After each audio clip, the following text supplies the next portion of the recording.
As you mentioned, no mention of the crisis by the president tonight, using his final State of the Union address to focus more on the positive and his hopes for the future of our country. Our senior political reporter Michael Putney joining us now with more on the president's speech. Calvin, this was vintage Barack Obama tonight, full of the poetic, soaring language that helped put him in the White House, and a speech he could give only as he prepares to leave it. I want to focus on our future. The president tonight focused on what America must do to remain a beacon to the world of liberty and freedom, unbowed by the threat of terrorism. The United States of America is the most powerful nation on earth. Period. Period. It's not even close. Mr. Obama called ISIS, or ISIL, a serious threat, but not one that threatens our very existence. We just need to call them what they are: killers and fanatics who have to be rooted out, hunted down, and destroyed.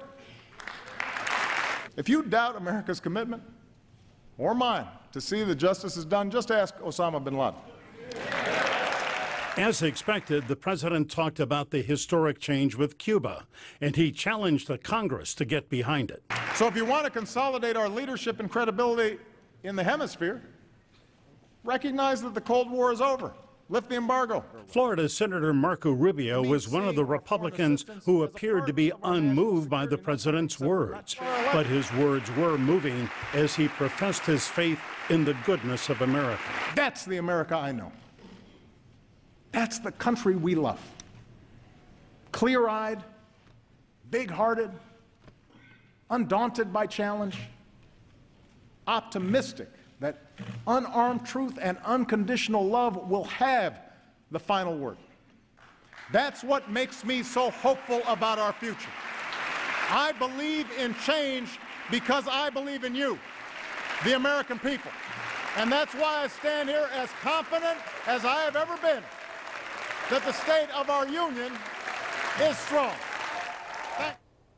The president also took some veiled swipes tonight at Donald Trump and Ted Cruz. We are sure to hear their response soon. The official Republican response tonight was given by South Carolina's Governor Nikki Haley. We need to be honest with each other and with ourselves. While Democrats in Washington bear much responsibility for the problems facing America today, they do not bear it alone. There is more than enough blame to go around.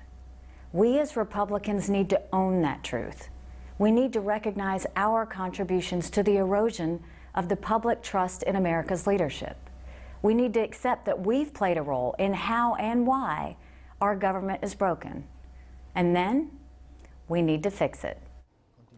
The Republican response in Spanish was given by Miami Congressman Mario Diaz-Balart. He complimented the president's eloquence, but he said the economic recovery is shaky, Obamacare is a failure, and terrorism has grown unchecked.